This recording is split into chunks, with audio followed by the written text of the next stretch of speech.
እስካሁን ድረስ የሚሄድበትን ቦታ አላውቀውም። እግዚአብሔር በሚያውቀው ማለት ነውና አባቶች ግዴታ ጥሪ ስላደረጉ መሄድ ስላለብን አቅሜ በላይ ጉዞ እግሬን አሳስሮኛል። ትናንት ደግሞ በድካም ነበር የባሱ ገዳማውያን ስለሌላቸው ወደ ደብር ነው የተቀየሩ ገዳማት እንዳሉ የነገሩን ይገኛሉ። መነኩሴ ሲወጣ ስራዬ ብሎ ሲበንን ዓላማውና ተግባሩ እግዚአብሔር ይመግበኛል፣ ልብስ ይሆነኛል፣ ያኖረኛል፣ ቤት ይሰጥ ሁሉን ያደርግልኛል እሱ ብሎ በእግዚአብሔር ላይ ሙሉ ተስፋውን አድርጎ ነው የሚወጣው። በአይነ ስውር ሆኖ መጥቶ አብርቶም አንክሶ ባልጋ የመጣ ሰው ድኖበት ታሪክ ነው ያለው ገዳሙ። እባብ ሲነድፍ ሰው ይገላል። እዚህኛው ላይ ግን ቢነድፍም አይነድፍም፣ ብዙ ጊዜ ቢነድፍም ግን አይገልም። እዚህ ጀምሮ እንግዲህ ኔትወርክ ጠፍቷል። ኔትወርክ የለም 0 ነው ኔትወርክ።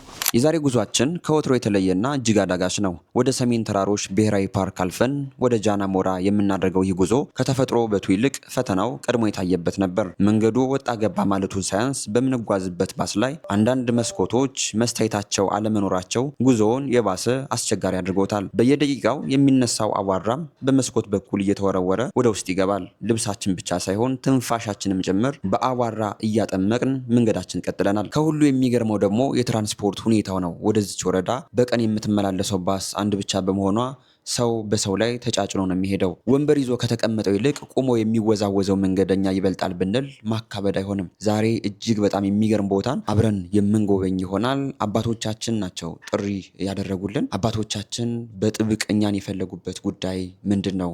አብረን ጉዟችንን በዚህ መልኩ የምንቀጥል ይሆናል።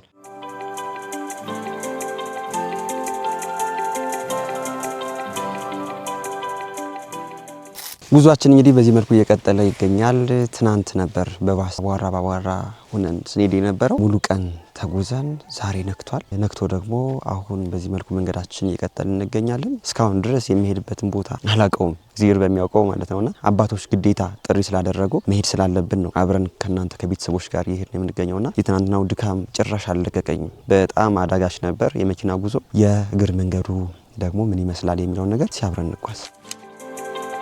እንዲህ አይነት የባስ መንገድ ነው አይቻላቅም። ይሄ አቧራውን መንገጫገጩ ምናምን ነገር እንዳለ ሆኖ ከ11 ተኩል እስከ 12 ሰዓት ነው በመኪና የተጓዝነውና ኦልሞስት ወደ 12 ሰዓት የመኪና መንገድ አድርገን ነው እዚህ የደረስነው። እንግዲህ አሁን ያለንበት ቦታ ጃና ሞራ ይባላል። በሰሜን ተራሮች አካባቢ የሚገኝ ሀገር ነው። ጃን አሞራ፣ ጃን ማለት ትልቅ ማለት ነው። እንግዲህ ትልቅ አሞራ እንደማለት ነው። የስሙ ትርጓሜ ምን እንደሆነ መንገዳችን ላይ የምናገኛቸውን ሰዎች አብረን እንግዲህ እየጠየቅን እንሄዳለን ማለት ነው። የሰላሙ ሁኔታ ሁላችሁም የምታውቁት ነገር ነው። አሁን ላይ ሰው ልቡን ጥሎ የሚንቀሳቀስበት ጊዜ አይደለም። እንደዚህ ወደ አማራ ክልሉ አካባቢ ጦርነት የበዛበት ሰዓት ላይ ስለሆነ በጣም አዳጋች ነው ተንቀሳቅሶ አብሶ ደግሞ እንዲህ አይነት ቦታዎችን ለመጎብኘት መነሳቱ። ግን ቢሆንም እናንተ ጋር ስለሆን የማይታለፍ ነገር የለም።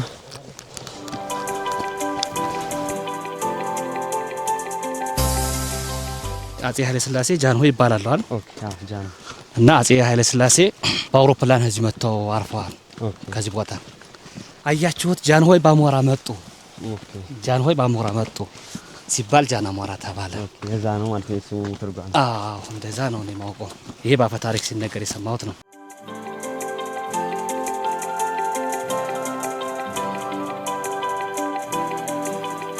በዚህ አካባቢ በጣም ብዙ ገዳማት እንደነበሩ፣ አንዳንዶቹ የጠፉ አንዳንዶቹ ደግሞ ገዳም ሆነው ግን ደግሞ ገዳማውያን ስለሌላቸው ወደ ደብር የተቀየሩ ገዳማት እንዳሉ የነገሩን ይገኛሉ። ከዚህ በፊት ነው ቅዱስ ያሬድ ይጃቃለው። ቅዱስ ያሬድ የእግር መንገዱ ወደ 8 ሰዓት የእግር መንገድ ነው የነበረውና በጣም ቀን 8 ሰዓት ጀምረን ወደ 6 ሰዓት ምናምን ነው ሌሊት የገባን። ጅብ ምናምን እየጮኸ ማለት ነው። እንዲህ አይነት ቅዱሳት መካናትን እናንተ መጣችሁ ብትሳለሙ መልካም ነው እንላለን። እንግዲህ ወንድማችንም እንግዳችንም አብሮን ይገኛል። የዛሬ ጉዟችን ምን ይመስላል ያሉ ነገሮችን አብረን መንገድ ላይ የሚያጋጥሙን ነገሮችን አብረን የምናይ ይሆናል ማለት ነው። እንጓዛለን።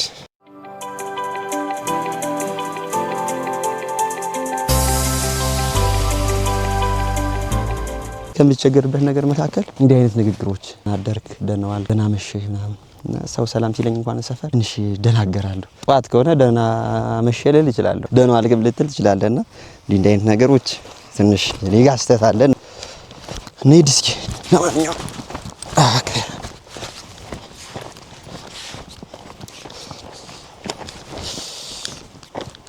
ግሬ ነው ለማለት ታውቃለህ።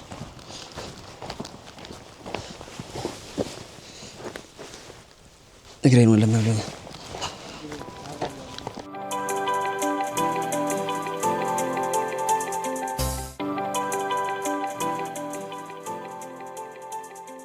እዚህ ጀምሮ እንግዲህ ኔትወርክ ጠፍቷል። ኔትወርክ የለም 00 ነው ኔትወርክ። ከታያችሁ ፀሐይ ነው አይታይም፣ ግን ኔትወርክ ጠፍቷል በዚህ መልኩ።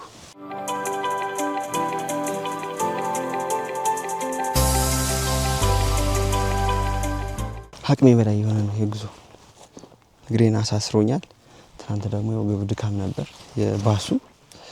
እንግዲህ የወገብና የእግር ህመም በአንድ ላይ በእኔ ላይ ተከስቷል።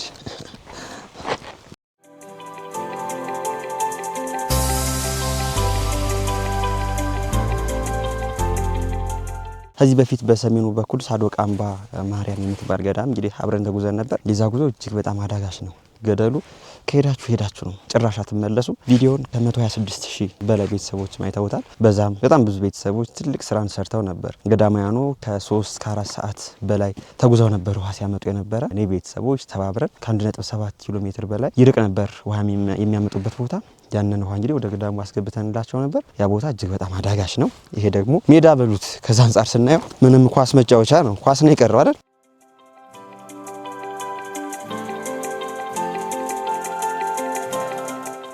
አራ ድንግል ማርያም። አሁን ደግሞ እያገኘን ያለን ቁልቋል ነው። ወንዝ ደግሞ እየታየን ነው ይገኛል። እንግዲህ ፏፏቴው ላይ አብረን ፏፏ ነው የምንለው። ይሄን ሁሉ ላበታችን አስለቅቀን ነው ወደ ገዳማችን የምንገባው። ጉዞ ከጀመርን ወደ 2 ሰዓት ከ40 ሆኖናል ማለት ነው። በእኛ አረማመድ እንግዲህ ፈጠን ያለ ተራማጅ ከሆነ እዛ በታችን እንደሚወስድበት አውቃለሁ። ግን በእኛ አረማመድ ወደ 2 ሰዓት ከ40 በጣም የሚያምር ነው።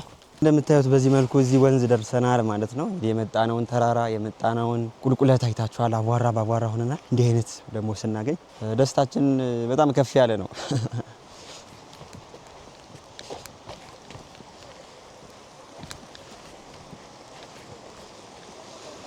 የሚያምር ነው በጣም ፏፏቴው በጣም የሚያምር ነው። ወደ ላይ ሂደን እኛም በፏፏቴው እንግዲህ ያለን አወራ ሁላ እናስለቀቃለን ማለት ነው። በጣም ነው የሚያምር። የነበርና አቧራና ድካም አስለቀቀናል። እዚህ በኋላ አሁንም ጉዟችንን ቢሆን እንቀጥላለን። ገዳሙ ላይ የደረስን ነው ተብለናል። እዚህ በኋላ ገዳሙ ለመድረስ ስንት ደቂቃ ይፈጅብናል የሚለውን ነገር አብረን የምናይ ይሆናል። ለገዳሙስ ምን እናገኛለን? የተጠራንበት ምክንያት ምንድነው? የዛው ገዳሙ ቦታ ላይ ደርሰን አብረን የምናይ ይሆናል።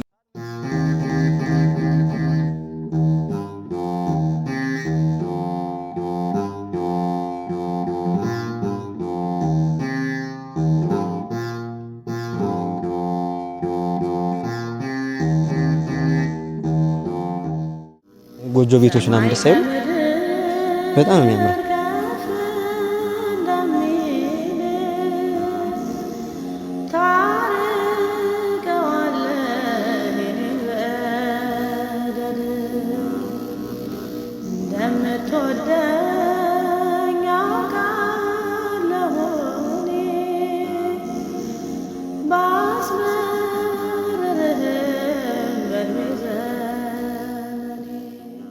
ከገዳሙ ቅጽር ግቢ ገብተናል። እጅግ በጣም የሚያምር ነው። የማይደረስ የለም። ከገዳሙ የመጣነው መንገድ አይታችኋል። እግዚአብሔር ፈቅዶ በዚህ መልኩ ደርሰናል። ወደ ውስጥ ገብተን ደግሞ ገዳሙ ምን ይመስላል፣ የተጠራንበት ጉዳይ ምንድን ነው፣ አብረን እስኪ እንግባ።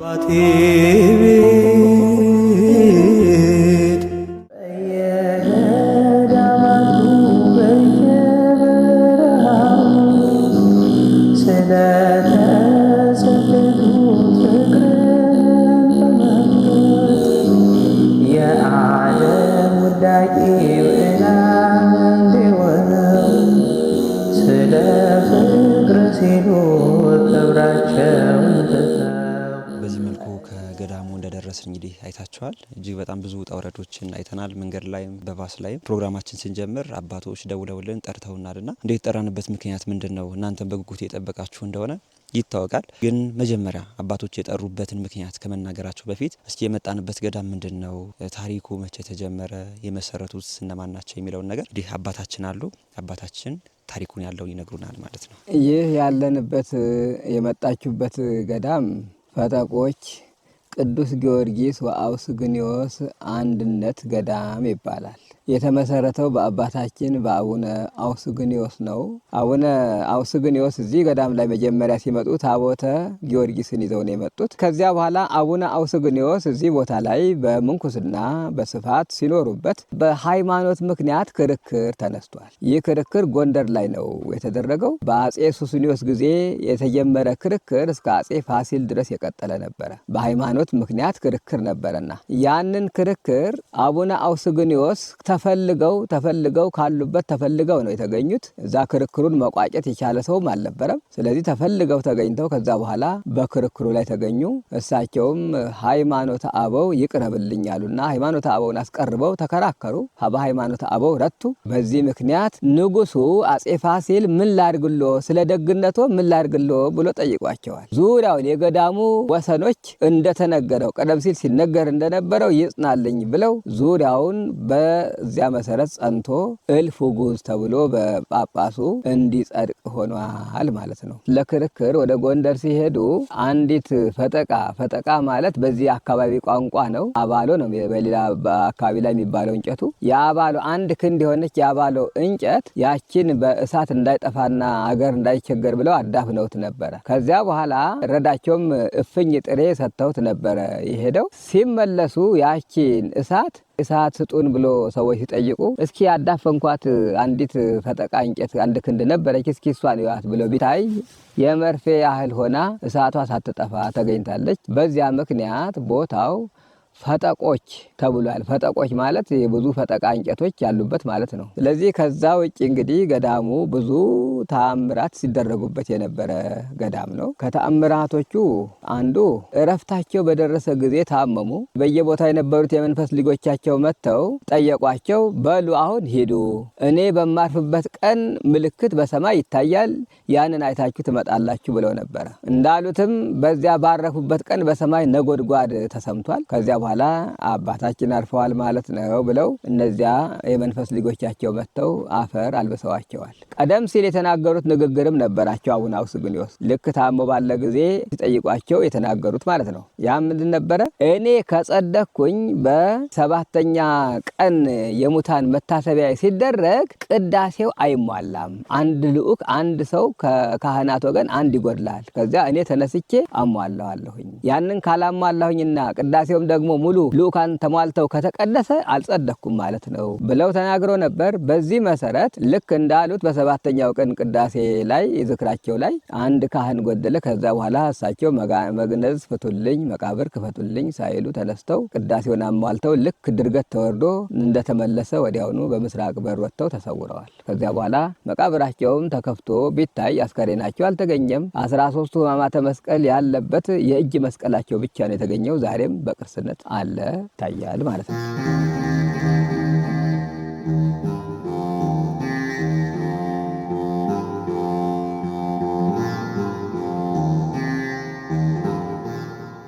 እስኪ በዚህ ገዳም ምን አይነት ድንቅ ተአምራት ተደረጉ? እስኪ እርስዎ በሚያውቁት። አይነ ስውር ሆኖ መጥቶ አብርቶ የሚሄድ አንክሶ ባልጋ የመጣ ሰው ድኖበት የሚሄድ ታሪክ ነው ያለው ገዳም። አንገቴን ራሴን የሚል ሰው ቁሞ እየበረረ የሚሄድበት ገዳም ታሪክ ያለው ገዳም ነው።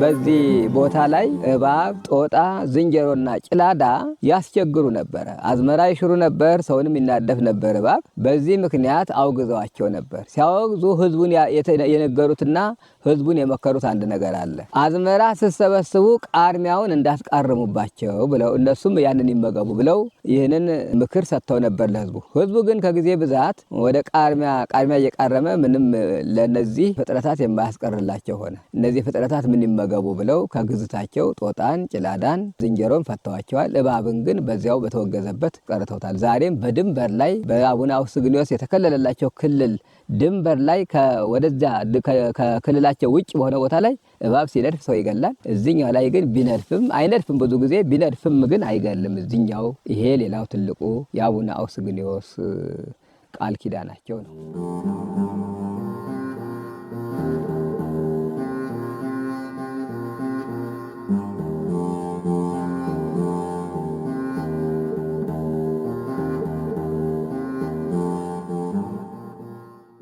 አሁን ላይ ስንት ገዳማውያን አሉ?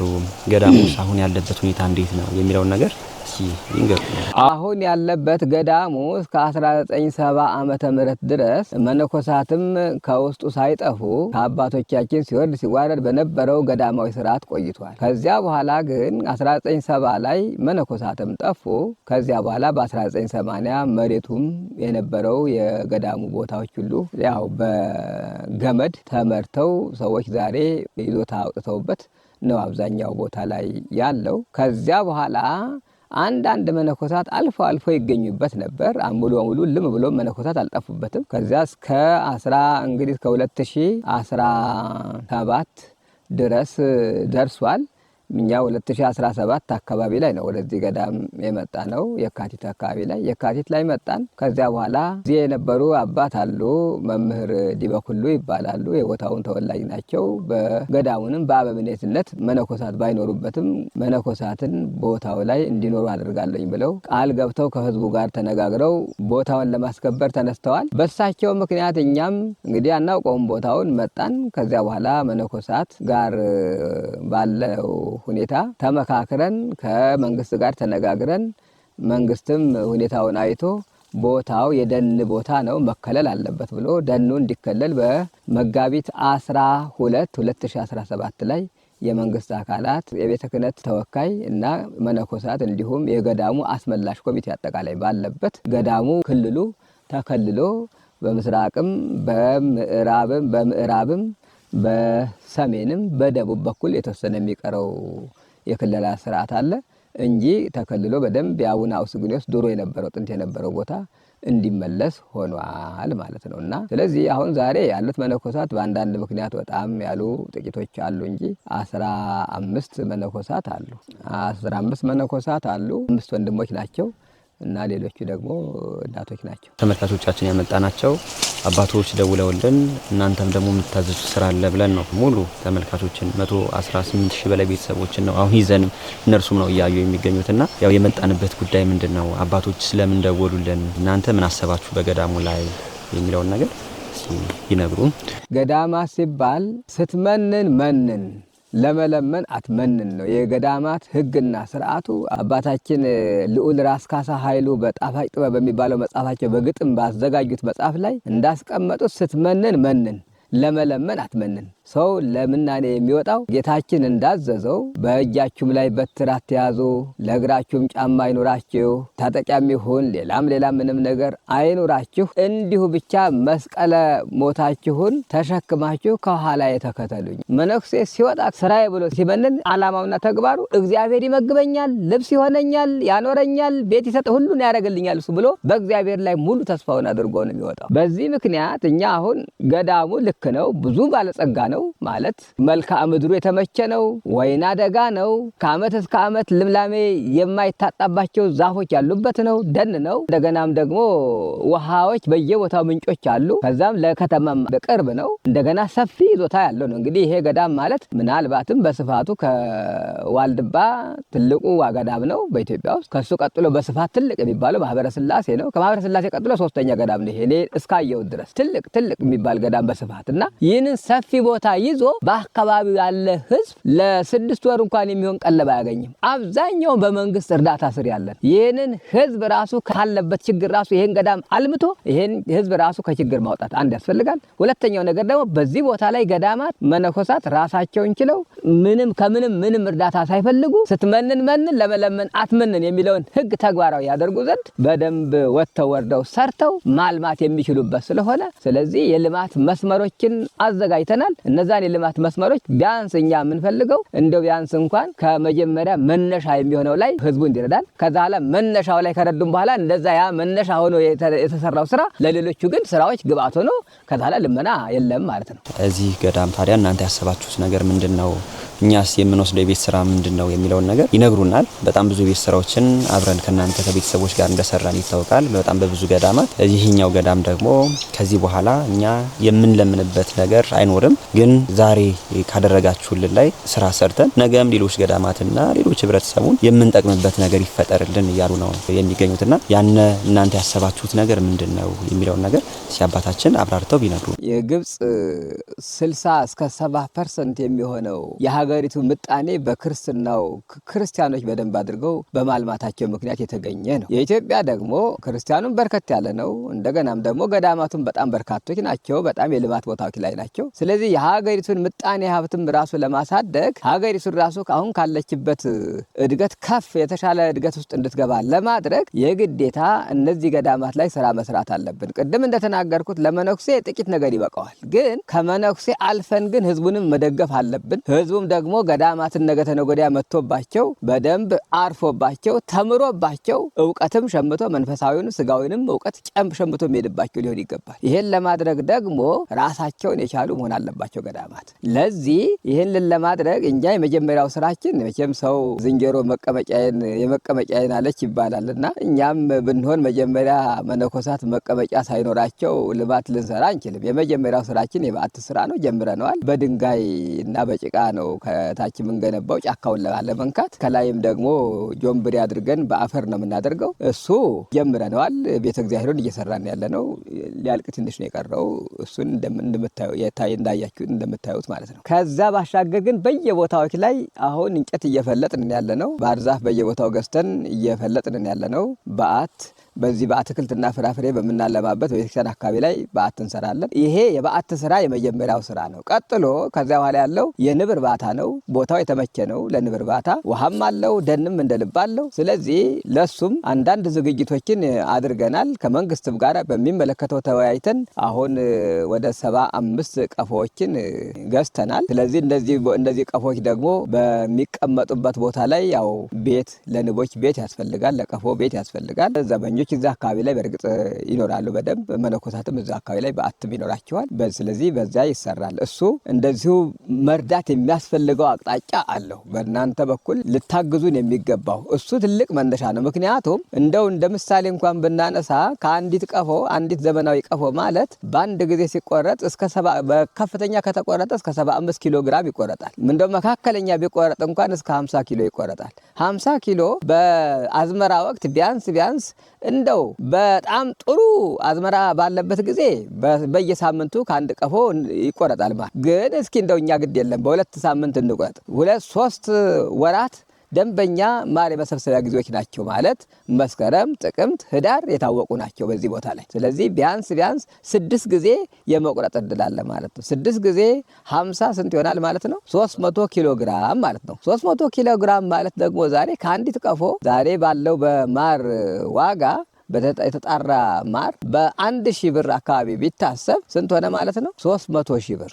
ስለዚህ እነዛን ሌሎቹን ቀፎች አንድ ላይ ያደረጋ እነዛን 70 ቀፎ አንድ ላይ በዚህ ያህል ስንጓዝበት በሚሊየን ነው የሚገኘው። ስለዚህ ያን ገንዘብ ደግሞ ለሌሎቹ ልማቶች ማዋል ይቻላል። ስለዚህ ትልቅ መነሻ ስለሚሆን ይህንን መነሻ ጥቂት ነገር እንድንታገዝ ነው። ብዙም ከባድም ስራም አይደለም፣ ቀላል ነው። ግን መቼም ድር ቢያብር አንበሳ ያስር ይላሉ አባቶችና መተባበራችን ውጤት ያመጣል ብለን ነው። በጣም ከፍተኛ ልመና ውስጥ መግባት ለኛ ያሳፍረናል። በዛ ውስጥ መግባት አንፈልግም። ግን ቀላል የሆኑ እርዳታዎች እንዲደረጉና ውጤታማ እንድናደርገው ነው። አባታችን እጅግ በጣም እናመሰግናለን። እንግዲህ ሁላችንም ልንረዳቸው ይገባል። እንግዲህ አባታችን እንደነገሩን አንድ ነገር ላይ ብቻ እንድንረዳቸው ይፈለገው እንጂ ያነ ነገር ማሩ ላይ ከረዳናቸው፣ ይሄ ንብ እርባታው ላይ ከረዳናቸው በኋላ ያነ የንብ እርባታው ሌሎች ስራዎችን ያው እንደሚያጎለብት እንደሆነ ነው እየነገሩኝ ያለውና ሁላችንም እንግዲህ ሀገርም ያለን ከሀገር ውጭም ያለን ኦርቶዶክሳውያን ስልክ ቁጥር ይኖራል። በዛ እየደወላችሁ አባቶችን እያገኛችሁ ታች ባለው በገዳሙ